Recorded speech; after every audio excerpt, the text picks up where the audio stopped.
Amén. San Mateo capítulo 1, versículo 1 hasta el versículo 6 dice como tema o título, dice genealogías de Jesucristo. Esto puede entenderse como el registro civil del Señor para conocer cuál fueron sus padres, sus patriarcas, sus antepasados o sus antecesores. Dice libro de genealogías de Jesucristo, hijo de David, hijo de Abraham. Abraham engendró a Isaac, Isaac a Jacob y Jacob a Judá y a sus hermanos. Judá engendró de Tamar a Fares y a Zar, Fares a Esrom y Esrom a Aram. Aram engendró a Aminadab, Aminadab a Nazón y Nazón a Salmón. Salmón engendró de Rahab a Booz, Booz engendró de Ruth a Obed y Obed a Isaí. Isaí engendró al rey David y el rey David engendró a Salomón, de la que fue mujer de Urías. Amén. Vamos a tomar nuestros lugares. Gloria a Dios. Y quiero iniciar explicando cada genealogía de cada antepasado de nuestro Dios o del Señor Jesucristo, que desde el principio de la creación Él necesariamente tenía que trazar una línea. Y esa línea está registrada en Mateo 1 y Lucas 3. ¿Cuáles eran sus abuelitos o los abuelitos de los abuelitos? Pasaron 32 me parece generaciones hasta llegar hasta Jesucristo. Desde Adán a Jesucristo pasaron años. Y durante ese trayecto el Señor venía usando personas que algunos se consideraban incapaces. Otras personas no eran aptas. Otras personas ni siquiera eran judíos o ni siquiera debían haber sido contados dentro del remanente israelita. Pero Dios nunca, desde el principio de la creación, Dios nunca hizo acepción de persona. Dios nunca rechazó a una persona cuando él o esa persona se acercó delante de Dios. Todas las familias aquí mencionadas escondían algo o tenían algo que para ellos a lo mejor era difícil exponer o conversar, pero el Señor Jesucristo no tuvo problema de demostrar cuáles eran sus antepasados. Y el primero que podríamos mencionar, que aquí no está ingresado, pero en el libro de Lucas sí, y tomaríamos como una referencia a Lamec. Lamec fue el padre de Noé. Lamec fue o introdujo lo que se conoce hoy en día como la poligamia, que es un hombre tener dos mujeres. Y de ese lugar el Señor decidió sacar o llamarlo así abuelito, porque pasaron años y él sí tuvo sangre de Lamec. Lo mismo de Noé. Cuando Noé llega a la tierra después de andar 120 días en el agua, fueron 40 días de diluvio, pero fueron más días los que el agua estuvo sobre la faz de la tierra sin llover, pero todo estaba estancado. Pasaron 120 días y luego de eso la tierra, el agua empezó a disminuir, la tierra empezó a verse. Cuando Noé llega a tierra, lo primero que hace es plantar una viña y tomar vino, embriagarse. Y diríamos, si fuéramos críticos, diríamos que un borracho fue el abuelito del Señor Jesucristo o tenía esa línea.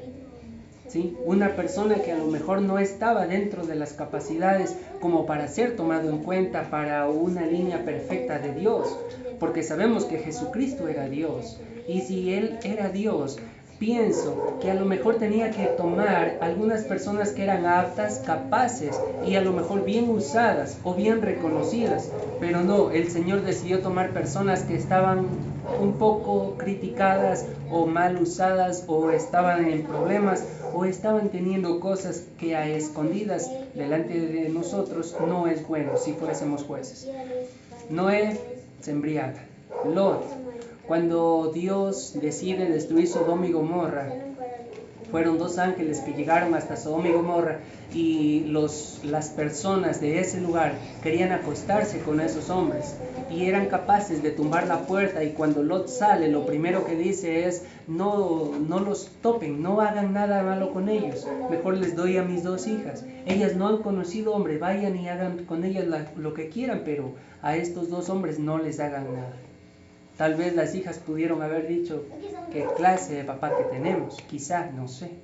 Pero no tomaron en cuenta los ángeles, sino que quería él entregar era a las hijas. pero los hombres con su mentalidad perversa era de tomar a estos hombres.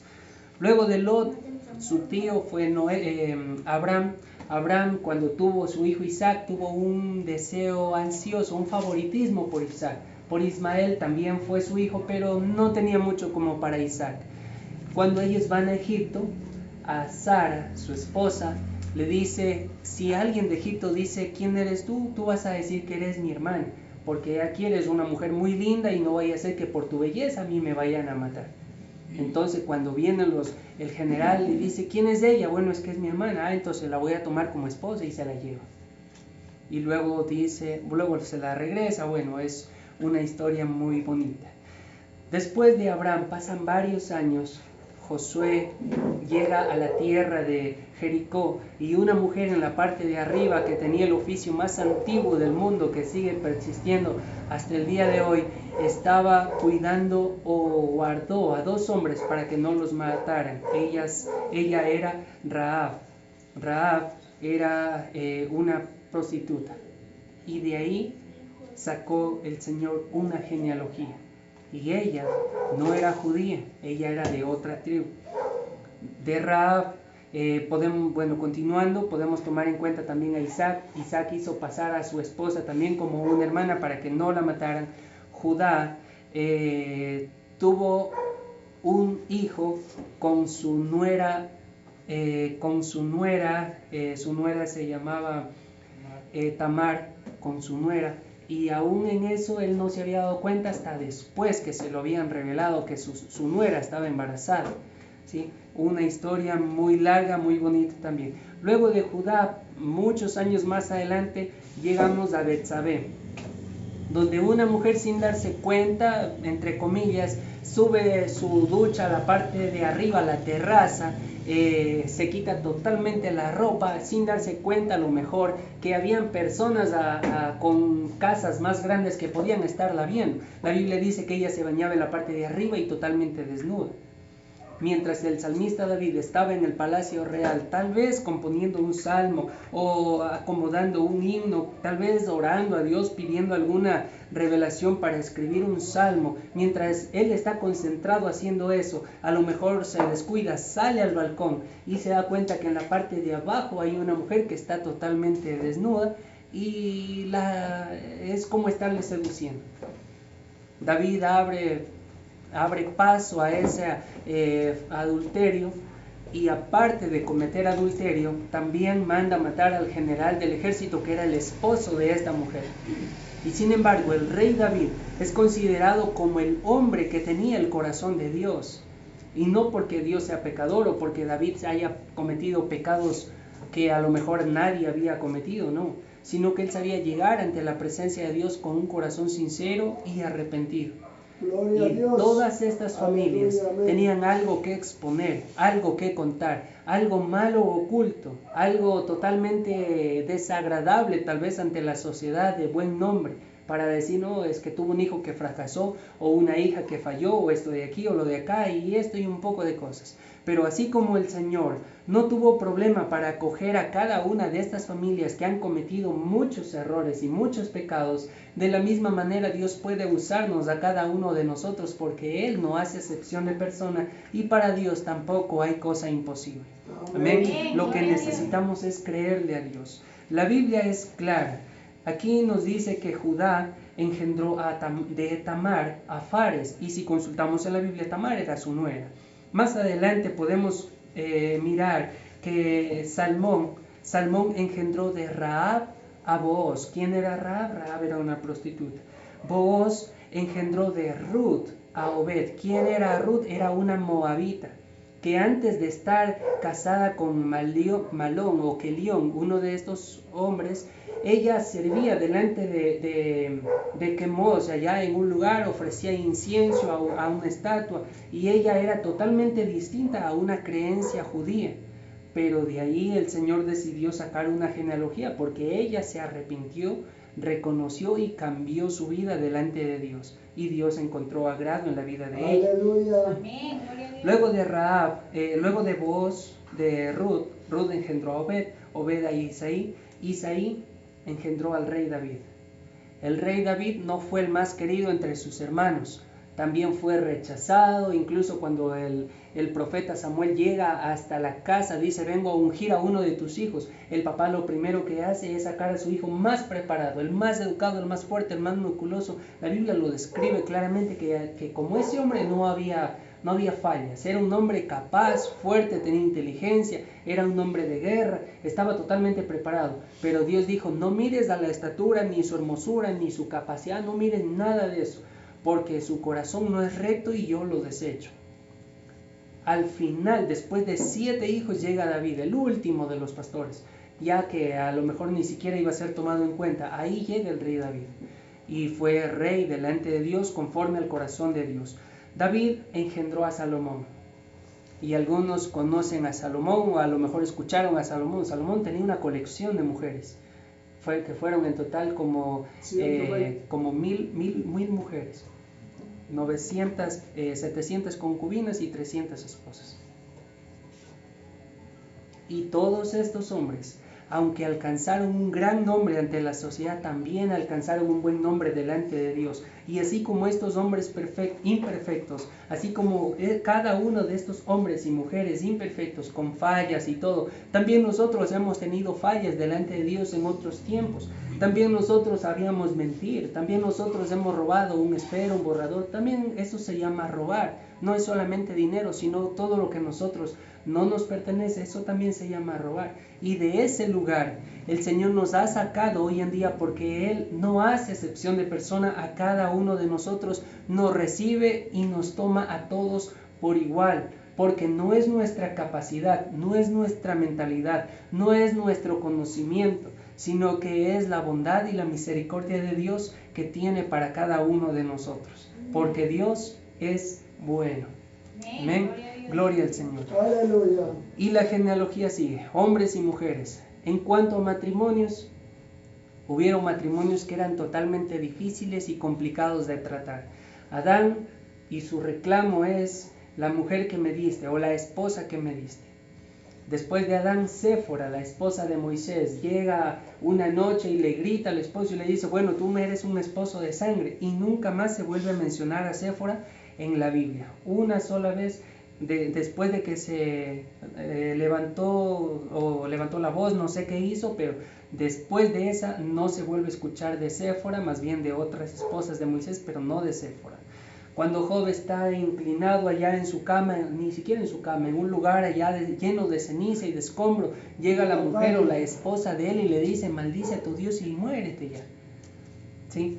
Así como cada una de estas familias, aunque tenían tantos problemas en sus casas, ellos seguían confiando en Dios, y era Dios el que siempre tenía que darles la victoria, porque algunos de estos permanecieron en la fe, confiando en Dios, y Dios se agradó de ellos y tomó una genealogía y los expuso, no los tapó, no los cubrió para decir que Rahab no fue esto, o que a lo mejor Judá no hizo esto, o que Lamec no hizo esto, o Noé tal vez. Pudo haberlo ocultado fácilmente, porque si Dios creó la Biblia, fácilmente pudo haber tapado los testimonios de ellos para que nosotros no los conozcamos. Pero el Señor no tapó, no le importó todo esto, para que nosotros conozcamos que cuántas veces nosotros hayamos fallado, Dios sigue mirándonos a cada uno de nosotros con ojos de amor, y no nos va a rechazar, no nos va a abandonar y tampoco nos va a dejar.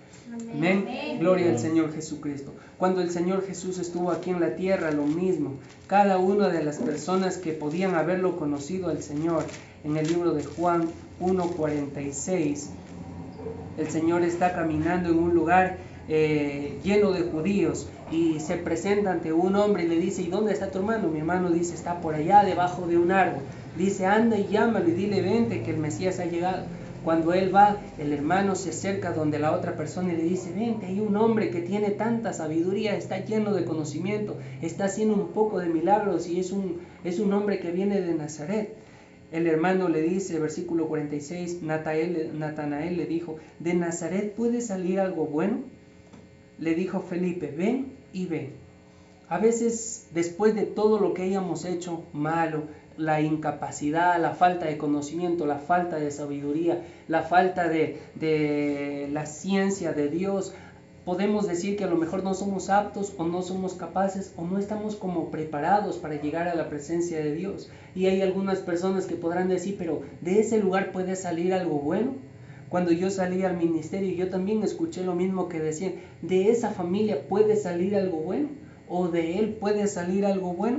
Y hoy en día yo estoy predicándoles a ellos cuando me invitan a ese lugar. Porque Dios no mira nuestra capacidad mental. Él nos prepara en el proceso. Cuando nosotros nos ponemos en la línea de Dios, en el campo para ponernos a trabajar en la obra del Señor, es Dios el que nos llena de conocimiento. Es Dios el que nos conecta con las personas y el que nos da la sabiduría. Y cada uno de ustedes puede decir, cuando yo estaba predicando, alguien me hizo una pregunta, yo no supe qué responder, pero yo le respondí como sentía en mi corazón. Y cuando llegué a la casa me di cuenta que lo que yo había dicho estaba justamente en la Biblia. Porque somos instrumentos de Dios. No importa la capacidad que nosotros tengamos, no importa el conocimiento que nosotros podamos tener, mientras nos pongamos en la presencia de Dios como un instrumento, Dios nos va a usar de una manera especial, y las personas que pudieron haber dicho que podía o quizás pueda salir algo de ese lugar, van a mirar que en nosotros está fluyendo algo diferente, que no es normal, que no es natural. Y ahí es cuando nos dicen, eres cristiano, o nos tildan de algún seudónimo que sí corresponde a cada uno de nosotros. Hablaron así del Señor. En Mateo capítulo 13, versículo 55, el Señor nuevamente está predicando a los judíos, está hablándoles de parábolas, enseñando en las sinagogas, haciendo un poco de milagros, sanando a ciegos, levantando a leprosos, a paralíticos y haciendo muchas cosas. Un grupo de jóvenes, a lo mejor de Nazaret mismo, se ponen a mirar y a decir, oye, que tal vez no es el hijo del carpintero. Gloria a Dios. San Mateo 13:55 dice, ¿no es este el hijo del carpintero? ¿No se llama su madre María y sus hermanos Jacobo, José, Simón y Judas? ¿No están todas sus hermanas con nosotros? ¿De dónde pues tiene todas estas cosas? Directamente o al principio le señala su oficio. Jesucristo nació en la ciudad, en un lugar, en un pueblito llamado Nazaret. Y Nazaret no era como la alta sociedad, no era el pueblo avanzado. Es más, creo yo que ni siquiera tenían una escuela, porque en ese tiempo Nazaret estaba en lo más escondido de la ciudad, era lo más botado. Si en ese lugar había un oficio, el más alto era un carpintero para ellos. O sea, para lo que era o lo que constituye hoy en día el pueblo de Israel, la carpintería era lo más bajo que se podía conocer en esos tiempos. Por eso ellos recalcan y dicen, pero es el hijo del carpintero. A lo mejor alguien pudo haber dicho, él es el que me hizo las mesas, o el juego de mesa, un juego de sala, o me arregló el techo, a lo mejor un poco de cosas. Y estaban sorprendidos de que tenía tanta sabiduría un simple carpintero. Por eso este judío dice, ¿acaso de Nazaret puede salir algo bueno? Porque sabían que de Nazaret había gente que no valía, que estaba totalmente denigrada ante la alta sociedad. Dinero era lo más bajo que ellos podían tener, estaban totalmente escaseados en cuestión de bienes. Y Jesucristo salió de ese lugar para demostrarnos a nosotros que no importa la condición, pero cuando nos ponemos en la línea de Dios, el Señor nos toma en cuenta y nos pone en lugares celestiales para honra y gloria de su nombre. Amén. Gloria al Señor. Dios a los que llama, el Señor los va capacitando. Cuando Dios nos hace un llamado, el Señor es el que en el proceso nos va capacitando. Cuando Dios nos pone a hacer algo que nosotros no entendemos ni conocemos, mucho menos habíamos conocido antes, el Señor es el que nos da sabiduría y nos enseña a tomar las riendas de lo que Él nos ha mandado. Tenemos un ejemplo, Jeremías 1:5. El Señor empieza a mencionarle cómo Él fue llamado, cómo fue creado desde el vientre de su madre, cómo fue tomado Él en cuenta. Pero Jeremías 1:5 dice Dios, antes que te formase en el vientre te conocí, y antes que nacieras te santifiqué, te di por profeta a las naciones. Jeremías mira su condición. Jeremías hace un análisis personal y dice, a ver, Señor, espérese un ratito. Y dice Jeremías, Ah, Señor Jehová, he aquí, primero, no sé hablar. Y segundo, porque soy niño, o sea, no estoy capacitado, no tengo la edad, no tengo la sabiduría, Jeremías 1:5, no tengo el conocimiento, no estoy apto, ni siquiera cursé el colegio o la universidad porque todavía decía él que era un niño. Pero sin embargo, el Señor dice, no digas soy un niño, porque a todo lo que te envíe, tú irás y dirás todo lo que te mande. ¿Ven? Por eso cuando nos ponemos en la línea de Dios, sin importar el conocimiento que hayamos tenido, lo poco o lo mucho, Dios lo va a usar. Pero cuando confiamos en Dios, porque si decimos voy a prepararme para llegar el momento y todo eso, difícil es. Si nos ponemos en la línea de Dios, dejemos que Dios nos use, que sea Dios el que nos llene de conocimiento, que sea Dios el que esté usando nuestro cuerpo, nuestros labios, nuestro corazón como un instrumento para llegar a más personas. Que no sea algo que yo creo, sino más bien algo que siento de parte de Dios para poder llegar a esas personas. Amén. Así como todos estos hombres se quejaron delante de Dios en los matrimonios, en sus vidas, ya conocimos la genealogía del Señor, un poquito corta, esto es larga. Cada uno de ellos tenía algo que no podía esconder, algo que fue revelado ante nosotros, y no hubo uno que no haya mostrado cosa que no haya hecho. Y podemos hablar también de nosotros, porque nosotros también hemos sido rescatados de un lugar, hemos salido de un lugar o hemos venido haciendo un poco de cosas que también la Biblia lo menciona. Primera de Corintios capítulo 6, versículo 9, dice, ¿no sabéis que los injustos no heredarán el reino de Dios? No se equivoquen, ni los fornicarios, ni los idólatras, ni los adúlteros, ni los afeminados, ni los que se echan con varones, ni los ladrones, ni los ávaros, ni los borrachos, ni los maledicientes, ni los estafadores heredarán el reino de Dios. Versículo 11, 1 Corintios 6, versículo 11, esto es importante. Y esto erais algunos. Y estos erais algunos. Alguien puede decir, bueno, sí, yo estoy dentro del grupo de los ladrones porque yo robaba esto. Yo estoy dentro del grupo de acá porque yo hacía esto. O estoy dentro del grupo de aquí, o el de acá, o el de acá. Pablo dice, y estos eran algunos de ustedes, mas ya habéis sido lavados, ya habéis sido santificados, ya habéis sido justificados en el nombre del Señor Jesús y por el Espíritu de nuestro Dios. Eso hacíamos antes. Eso era en otros tiempos. Ahora somos totalmente renovados, estamos justificados y santificados también en la presencia de nuestro Dios. Así como estos hombres en el tiempo de antes cometían grandes pecados delante de los hombres y delante de Dios, así como ellos hacían todas las cosas que eran desagradables, llegó un tiempo en donde ellos llegaron a la presencia de Dios con un corazón arrepentido, y el Señor los tomó en cuenta, los perdonó y dijo, de ahí sacaré mi genealogía. De la misma manera Dios está haciendo con nosotros, aunque el Señor ya no nazca de nosotros, pero sí puede usarnos de una manera especial a nuestras vidas, a cada uno de nosotros, para hacer alabanza y gloria de su nombre. Amén. Amén.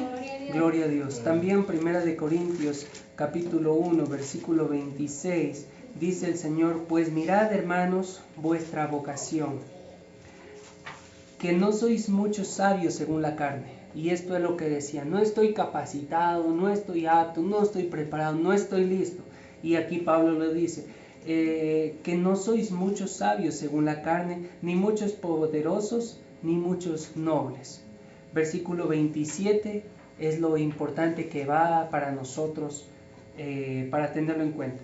Sino que de lo necio del mundo escogió Dios para avergonzar a los sabios, y lo débil del mundo escogió Dios para avergonzar a lo fuerte, y lo vil del mundo y lo menospreciado escogió Dios, y lo que no es, para deshacer lo que es.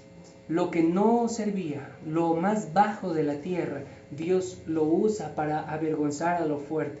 y nosotros podíamos haber estado en el grupo de lo más bajo, que a lo mejor nadie me podía ver, que por los pecados que yo había cometido a lo mejor ya ni siquiera tenía un acceso al reino de los cielos, que por la cantidad de pecados que yo había cometido a lo mejor, como la Biblia dice en Romanos, que hemos sido destituidos de la gloria de Dios, pero de ese lugar Dios miró con misericordia a nosotros, nos sacó, nos limpió, nos justificó y nos santificó para gloria y honra de su nombre, para que hoy nosotros gocemos del perdón de Dios, del amor de Dios, y para que cuando el Señor venga a levantar a su iglesia, nosotros podamos irnos con el Señor Jesucristo en el aire y así estar con el Señor por siempre. Amén. Amén. Cada uno de nosotros hemos sido lavados y comprados a precio de sangre, y no miró Dios nuestra condición o nuestra bajeza, sino que Él miró que teníamos un corazón que entregarle a Dios, que íbamos a entregárselo a Dios.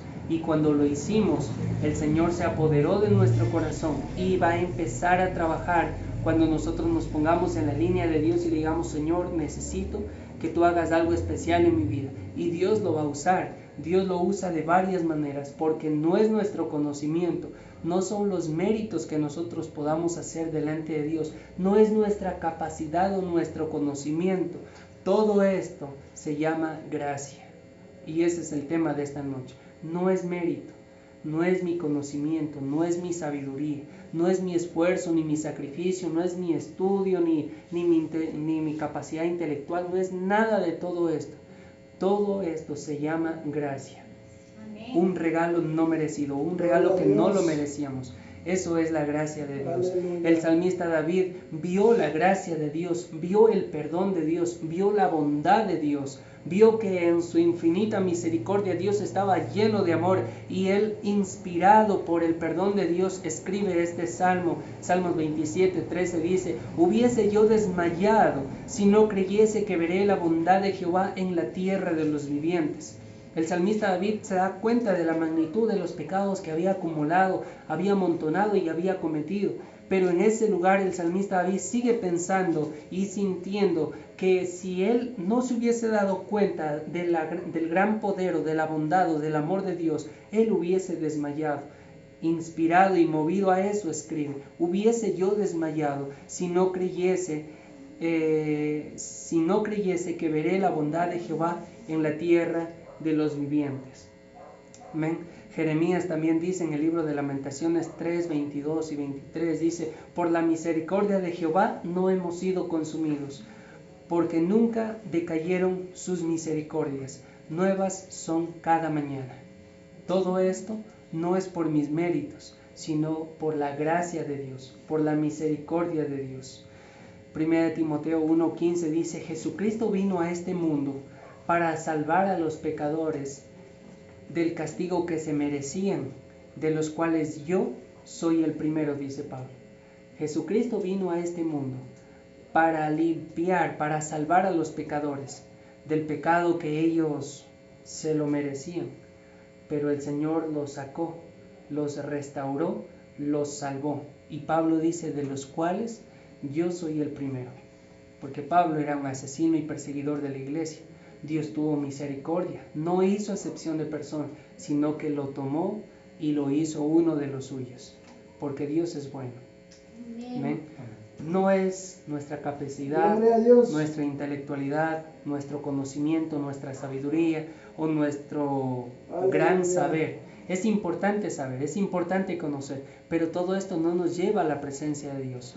Es Dios el que nos ama a cada uno de nosotros. Él nos amó a nosotros antes de la fundación del mundo. Él nos amó a nosotros antes que nosotros fuésemos formados en el vientre de nuestra madre. Él nos amó a nosotros antes que nosotros conozcamos la luz y podamos nacer. Ya Dios nos amó a nosotros antes de que nosotros tuviésemos una conciencia de decir esto es bueno y esto es malo. Dios ya nos amó desde antes que nosotros pudiésemos amarlo a Él. Juan, el hermano del Señor, escribe y dice: yo amo al Señor porque Él me amó primero. Ese es el amor de Dios. Dios es grande, Dios es bueno, y todo esto se llama gracia. Gracias, Amén. Dios. Vamos a ponernos de pie. Dios, vamos a orar y vamos a darle gracias a Dios porque nunca decayeron sus misericordias.